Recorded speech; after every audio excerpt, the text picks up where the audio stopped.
Okay. All right. Good evening to you. Welcome to the Brian Cochran Show. And today we have a special guest, Brother Jason. How you doing, sir? I'm great. I'm so glad you just. I'm great. You didn't have a chance to kind of warm up a little bit, and Yeah. you just had to throw you right into the fire because It's you okay. got caught in traffic. But we appreciate you coming in, and this is our second try. Yes. And this time it's a good one because you're here. I'm here. And we're not going to have mechanical failures in Jesus' name. Yes, sir. So tell us what your name and the name of your organization and kind of what y'all do. Okay. My name is Jason Betts, but I'm more known for being a coach in Pasadena. So they refer to me as Coach Jason. I've been Coach Jason for this would be my 34th season coaching football in the beautiful city of Pasadena.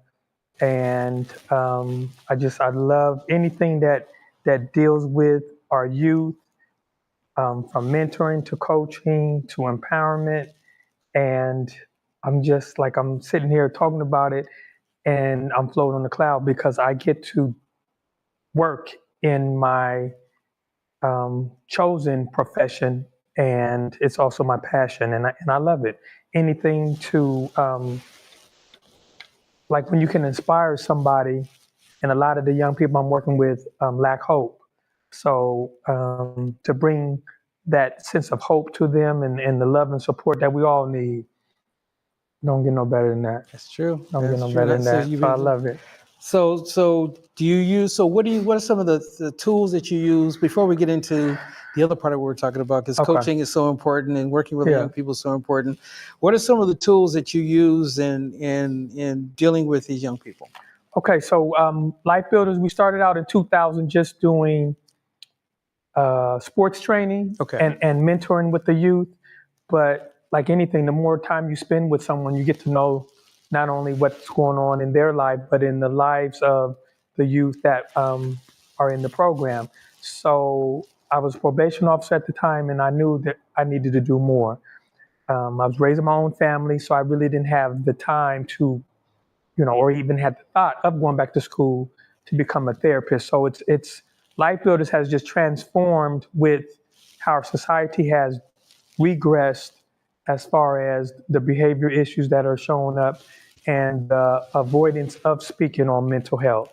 So I was at the crossroads, and I needed purpose because I went through a divorce and I was at home alone. And I'm like, God, I need something.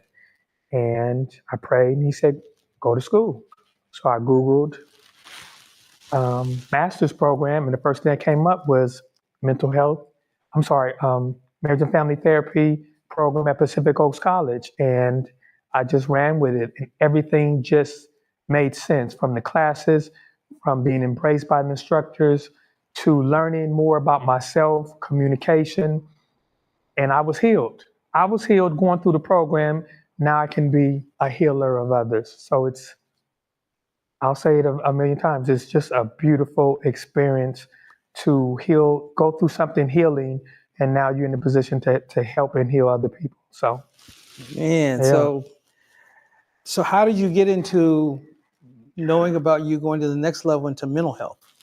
Okay, but I'm sorry, I didn't answer your original question. You said, what are some of the tools? Yes. So I use the slogan, life is therapy and therapy is life. So the more you understand about your life, the experience you've gone through, who you are, where you're trying to go, the better off you'll be in life. And that's all therapy is. It's just, we're teaching you how to manage your life. Like, I can't manage it for you. God can't manage it for you. You have to manage it for yourself. But what if you didn't get those tools? So we give them tools, suggestions that they can use to not only heal from trauma, discover themselves, and figure out a plan to navigate through life. And so some of the things, from lifing, coping, social skills, and a lot of it is just being accountable to yourself, being patient with yourself, being kind and loving to yourself. A lot of people, they don't know how to do that. They weren't shown that, taught it, and we start that process. That's fantastic. And that's the foundation.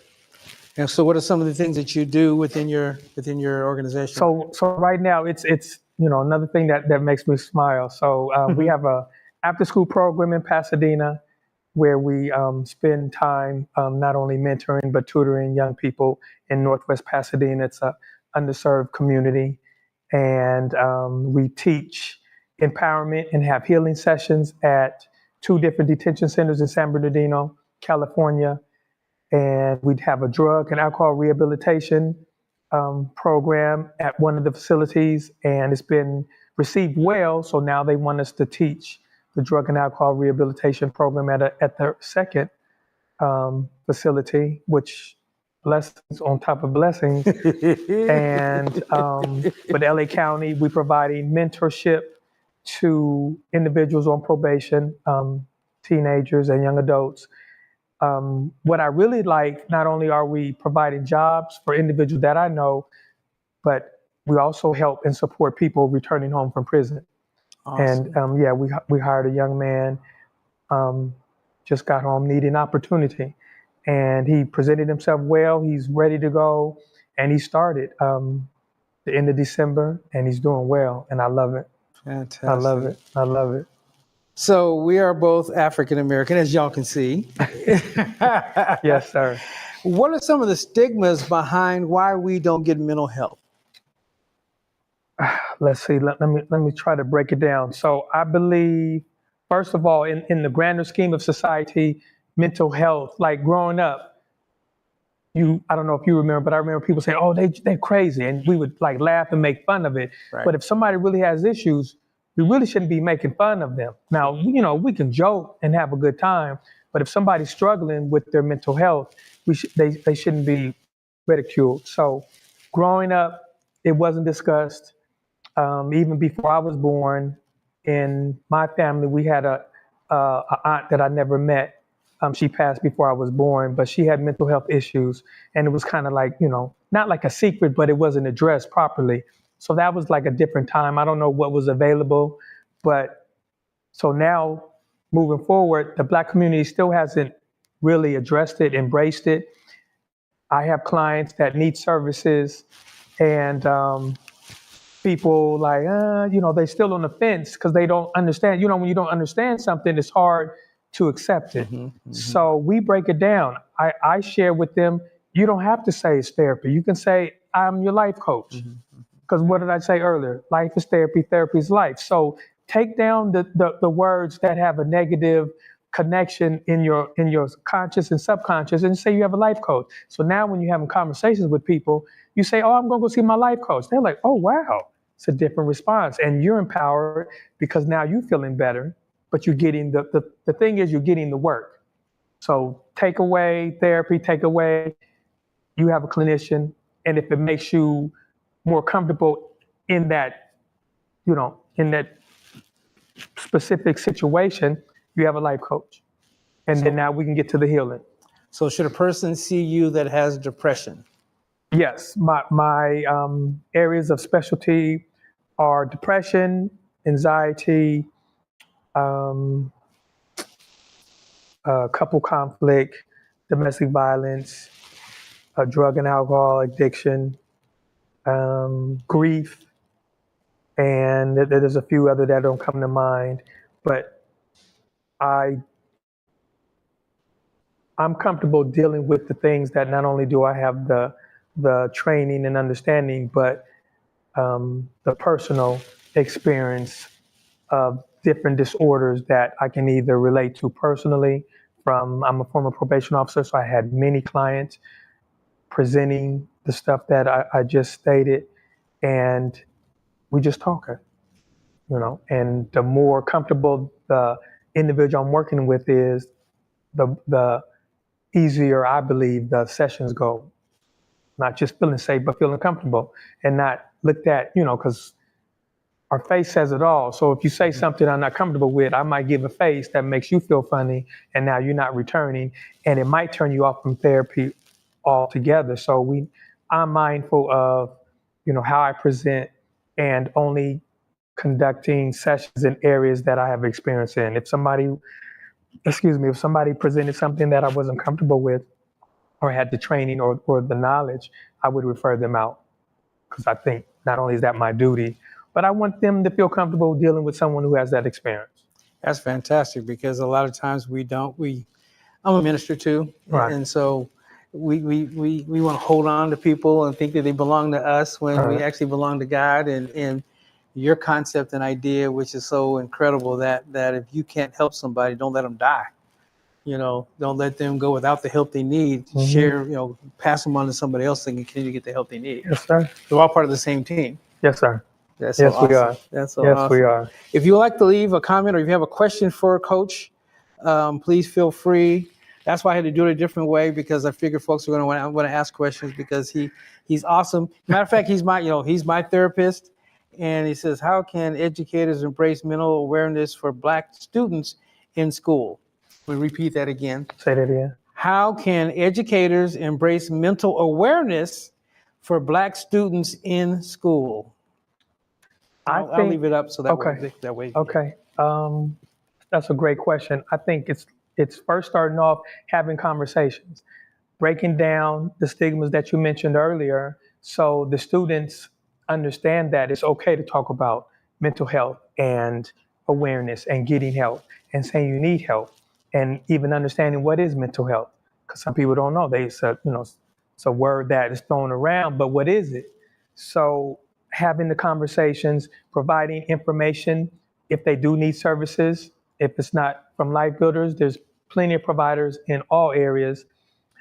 You can invite me. I'll come into the classroom. I've done several presentations in classrooms on many issues, from bullying to mental health awareness. And having that, this is how I speak. I don't come in speaking any different. The way I speak, the way I present, is how I speak in therapy, it's how I speak in presentations. I think when you are yourself, people gravitate to that. And then if you're using big words, especially with students, they might not understand that. So now they're left like, what is he talking about? Or if it's somebody else speaking, like, what is that person? What is she talking about? What is he talking about? So I think it's important to explain it where everybody in the room understands. There's an old saying, KISS, keep it simple, stupid. Keep it simple. Keep it simple. Or yes, saint, sir. Or whatever you want to use. Yes, keep it simple. So use. Yeah, so I'm very direct with my presentation, and we get to the point. We don't beat around the bush. And if somebody needs help, we'll get them the services. And if it's not through us, we have many providers that we network with, and we'll get them the help.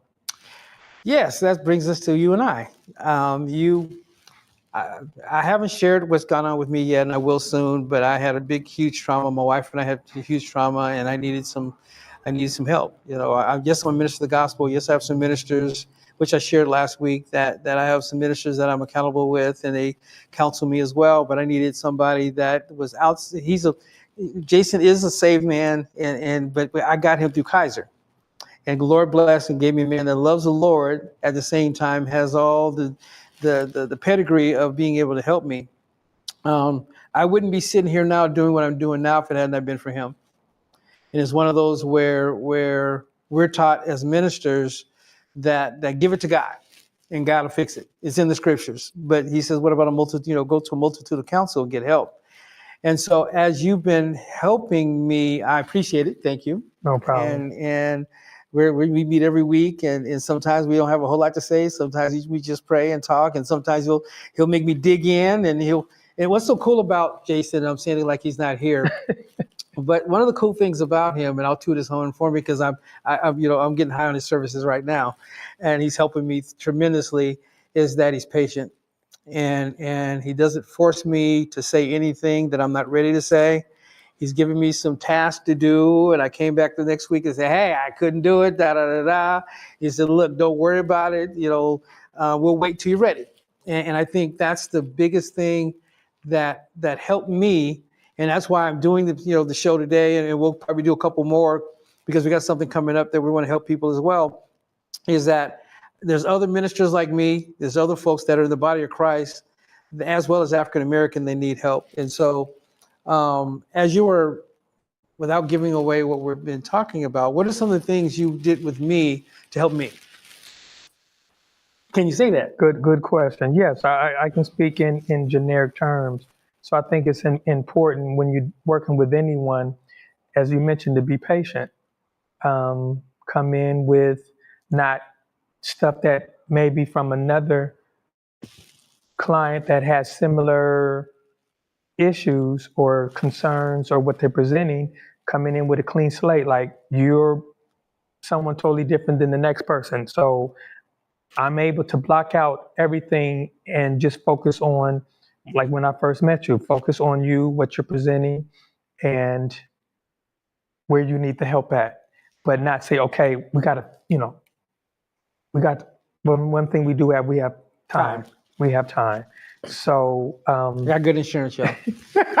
it's understanding that we have the time to do the work, to be patient, and I share with all my clients, share what you're comfortable with sharing, because as we move forward, you'll share more. Like all my answers outside of, name, where you grew up, outside of the regular questions, all the other stuff, it'll come. And I think some clinicians, therapists, whatever they refer themselves to, I don't say overstep, but it's like being interrogated. Mm-hmm. And I don't think that's my personal opinion and professional opinion. I don't think that's good therapy. You shouldn't rush to get the answer. You'll get the answer when it comes. It's different if you're just sitting on the sideline and you never get in the game. Mm-hmm. Yes, certain clients you might have to bring a little, I won't say push, but you just approach it differently. But my experience is just keep coming. Each week we'll get closer, start peeling back this layer, that layer, and then the person just opens up. I did. The person just opens up, and I do. That's my style, and that's my same approach, and it has worked. So you also deal with anger management. Yes. So what are the things that when people come to you that you have to deal with to help them get past themselves? So when we're talking about anger management, definitely unable to control our emotions. And everyone has anger. Everyone has sadness. Everyone has happiness. But what you present, it depends on how you were taught how to manage those emotions. Some young people and older people that I'm working with that have anger management issues, they've seen violence. They've experienced violence, and some of them are victims of violence. And violence is not just physical, it's mental, emotional, and financial. And a lot of people, they don't understand that. So we break it down. We find out what has been their experience, what type of violence they've been exposed to. And the bottom line is, it's not your fault. Especially when we're talking about kids. It's not your fault. It's not your fault the way you are. And a lot of kids, they've never heard that. Hold tight. I'll come back to this question. Okay. No, keep talking. Oh, so no, this is a good question. A lot of people haven't been, they haven't heard that it's not their fault, especially a young person, because they've been told it's your fault, you're no good, you're just like so-and-so. So in their eyes, they feel like, well, it doesn't matter. I'm no good anyway. When you have shared it earlier, I did a video earlier going into the drug and alcohol rehab classes. I said a person without hope is unable to dream. They don't see any value. So it's easy for me to be disrespectful. But if I have hope, and then you add that with somebody that believes in me, I can do anything. That's fantastic. So that's my approach. Letting them know day one, you have value, young person, older person. You have value, you're loved, and now we're going to teach you how to love yourself and to be not only kind to yourself, but kind to others. Doesn't mean people aren't going to get on your nerves. People get on my nerves. But you have to be able to, the woo-saw. And I call it practice the pause. Just pause. Because when you pause, it gives you time for your mind to catch up with your emotions and be like, nah, I don't want to do that. I don't want to say that. I'm better than that. And that's what we go over. That's fantastic. Yeah. Your team is online too, and they're hitting me up, and thank you so much, because that is you giving me some powerful questions to ask. And let me put this on vibrate. Okay, no problem. 1 second. No, that's not what I'm trying to do. 1 second, y'all, so I can put up this next question. Well, actually, part of the question is they were saying that you have a passion for cooking. Yeah. So talk about that, and then at the same time, you have put together a program around cooking and therapy. Mm-hmm. How do you do that?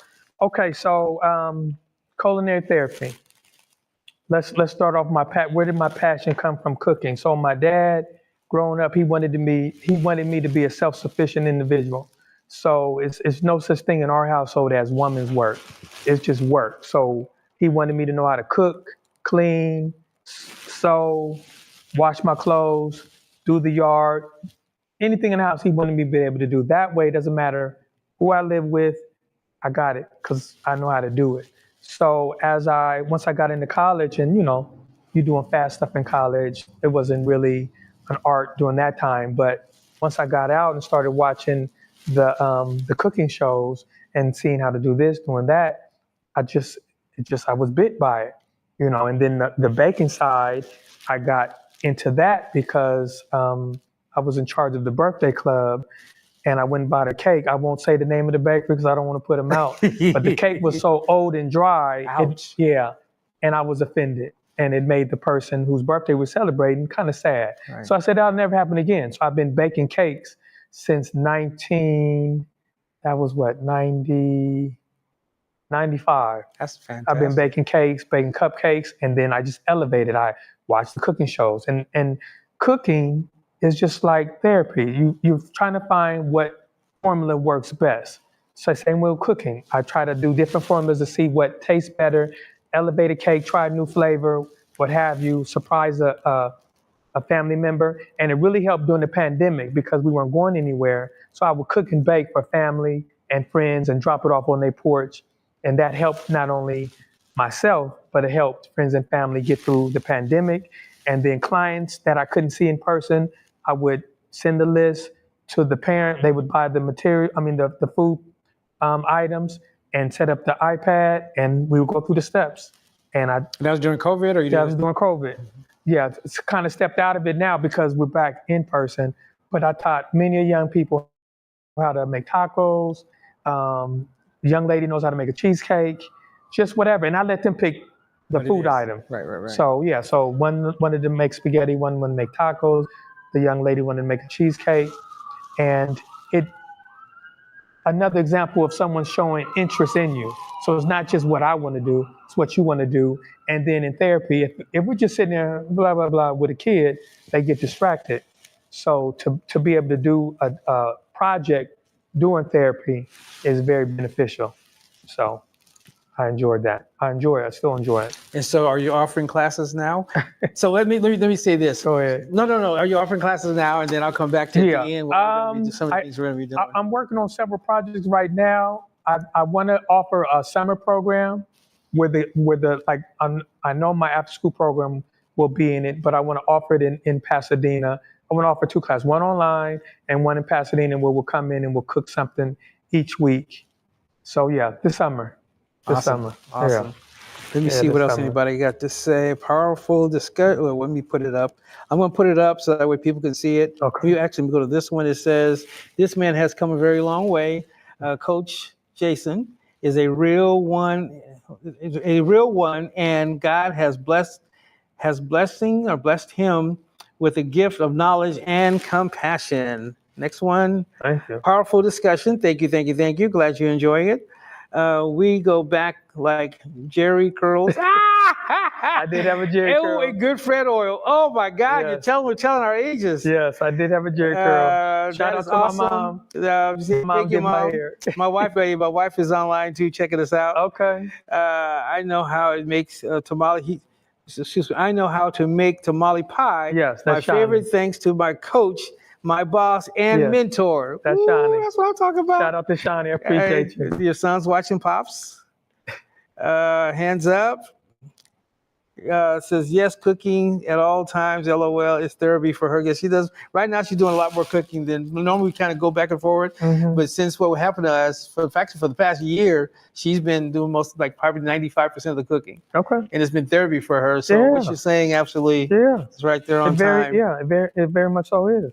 Yes, team, life builders. We got this. That's right. Yes, we got it. It says, raised from the age of 8. You, Dad, great job, great leader, great mentor. Woo, that is so awesome. Thank you. Awesome. So we've been on now for almost a half hour. Okay. So one of the things that you helped me with was being able to slow down. because one of the things that I chronically do is take off and just go and do. And so during our therapy sessions, you kind of said, no, just slow down. Let's take, because you'll say, since I couldn't do certain things, I'll try to push it and force it. And you'll hear in my voice that I'm pushing it. And you say, no, slow down. So can you share with us, with our viewers, some of the things that we're going to do? And then let me put up, somebody has another question. Okay. And then maybe they can answer. All right. There is still a stigma, judgment linked to therapy. I appreciate Mr. Betts suggesting to label this life coaching. Yes. And it goes on, it says, we can all identify with life coaching being beneficial for all of us. And then my wife says, yes, Lord, he does go. Yeah. So talking about me. Right. So in my email, it says Jason Betts CEO / life coach, because I refer myself as a life coach because it sounds better to me. Like when the word life, like people ask, how did I come up with the name Life Builders? It just came to me in 1999, and I wrote it down in 2000. It just came to me, and not knowing, like, of course, what I knew then, I didn't know where it was going to go, but that's what we're doing. We're building lives or rebuilding your life, one or the other. So when you say life and coach, like coach has a positive connection. When you hear coach, it's like, oh, you stand up straight. Like, oh, you got a coach, and then life in front of it. Two powerful words. Awesome. So yeah, life coach. So as far as the I forgot. The first question. You help me slow down. Slow down. So the meaning behind that. So our society has a sense of everything is fast, instant gratification. I want results. I start a business. I want to be a millionaire next month. That's not how life goes. So, when you are blessed to receive the years I've seen, you understand it's not at our pace, it's at God's pace. And I had to learn that because we all want that. It's just natural. Especially, so let me say it this way, especially as a man, we're taught to just be doers and go for it. Don't worry about our feelings. Don't worry about, the pain and trauma that we're going through.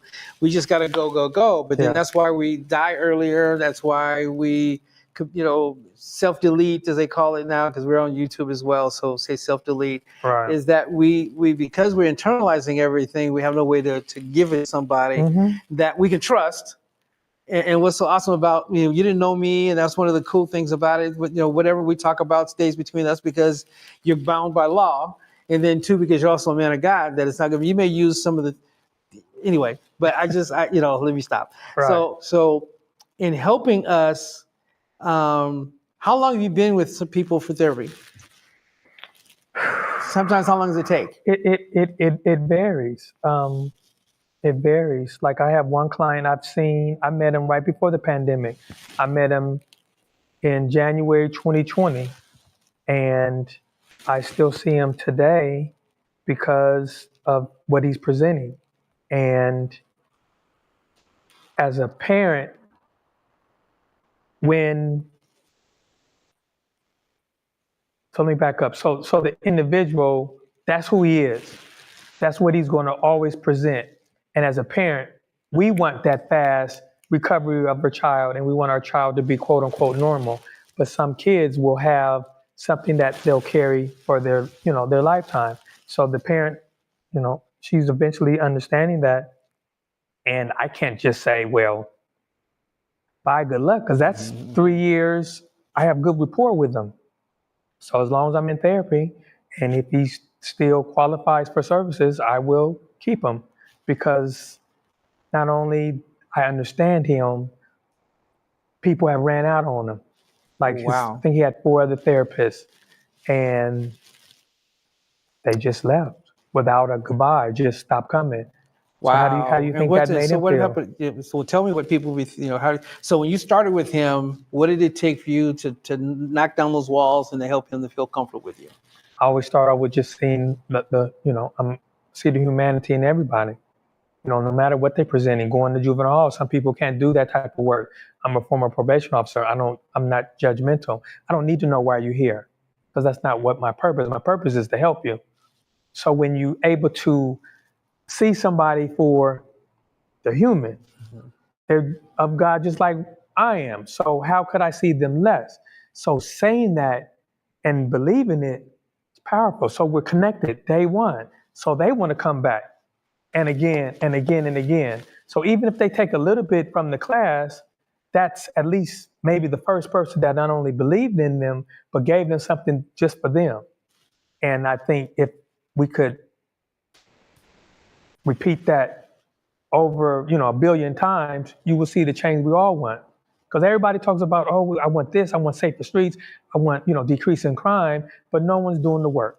We just talk, and we have forms, we have this, we have that. So when you have the opportunity to actually do something, that's when you should do. It's called being better by doing better by being better, or vice versa. Being better by doing better. But it's both. It's both. It works both ways. It works both ways. So if I want my fellow man or woman to be better, I have to be better. How I treat them. We can agree to disagree. I don't have to call you out your name. If we don't really work well together, I'll go over there, you go over there. But what do we usually see? They every time they see each other, they want to argue, they want to fight, they want to complain. Why? That's wasted time and energy. So if I am speaking that, then I have to live that. And that's what I do. Because I'm not going to mesh with everyone. Just like a client is not going to like my style, or a parent. So they have the right to go somewhere else, and that's fine. No hard feelings. They're like, oh, don't take it personally. I won't. That's just what it is. It's just like if you have a friend circle and you have, just say 5 friends. Over time, that friend circle could change for whatever reason. And you might be like, oh, I wonder what happened. This happened to me personally. It's like, I wonder what happened to so-and-so.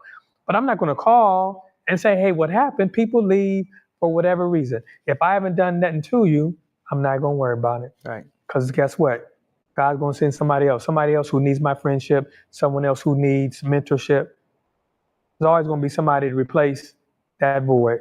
So if you focus on your purpose in life and doing what makes you happy, you won't worry about all the external stuff.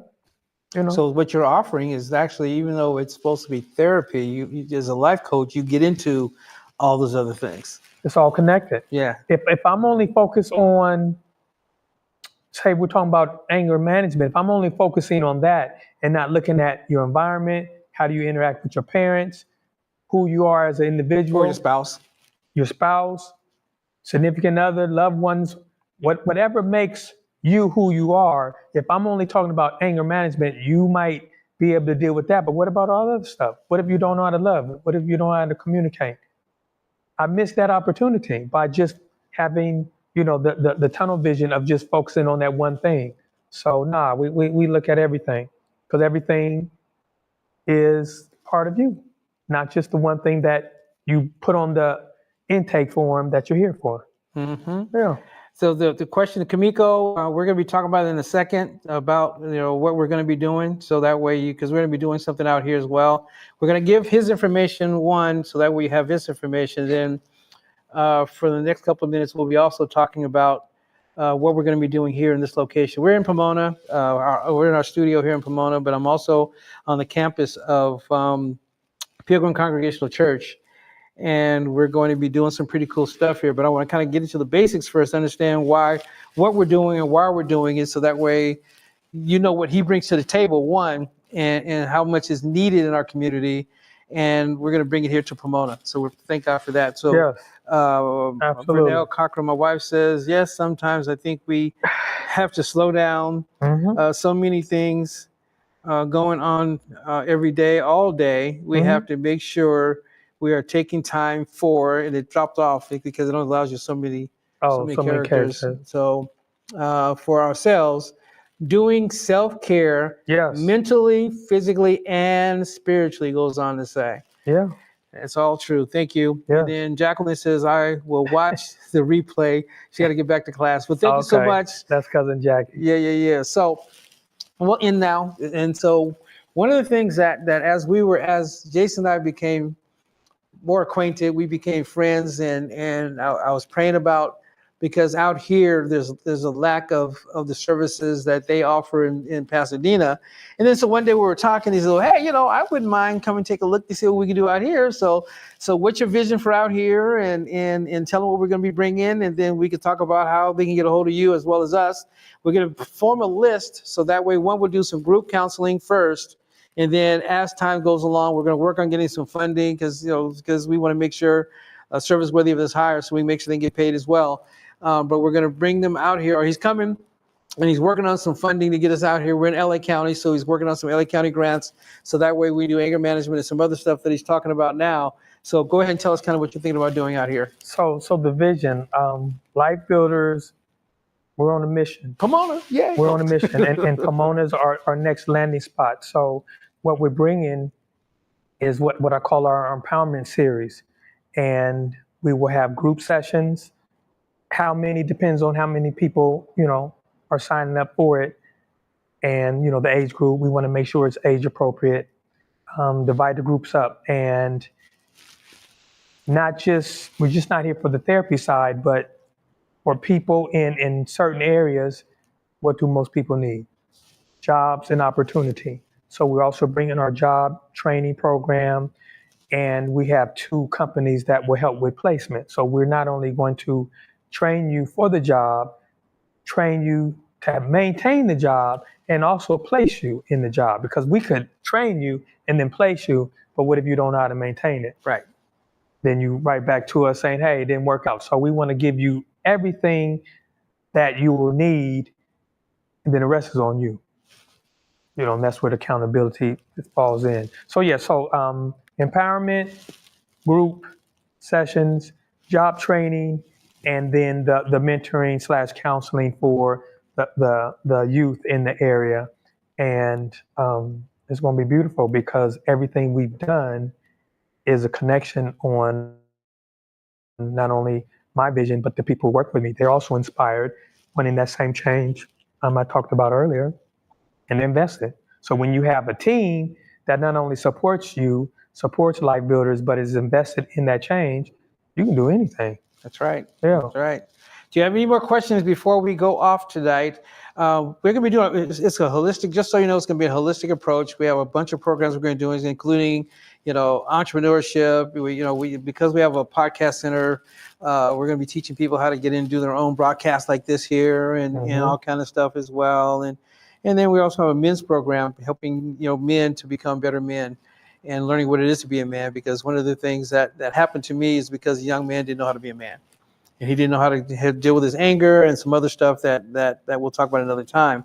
But this kind of put me on fire. And then as Coach and I were talking and praying and helping me, I'm like going, man, if you can help me, because I was talking to another pastor and a friend of mine, and he's going through some stuff. He's going through depression, and he's waiting for you to come out here, because he's trying to go through his insurance, and they're kind of not being able to do it the right way, and so he can't get the help he really wants. And that's what's so powerful about what we're getting ready to do, is that we are going to be able to help some people, and that's what we're excited about. And thank God for you being here.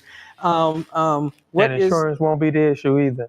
Amen. Yeah, that won't be the issue. And Life Builders. Yes. .org. The website. Yes. It's Life-Builders. I knew that. Right. Life-Builders.org. You can go on that. You can send us a message for services if you want to be a volunteer at our different events. We have an event in February for Black History.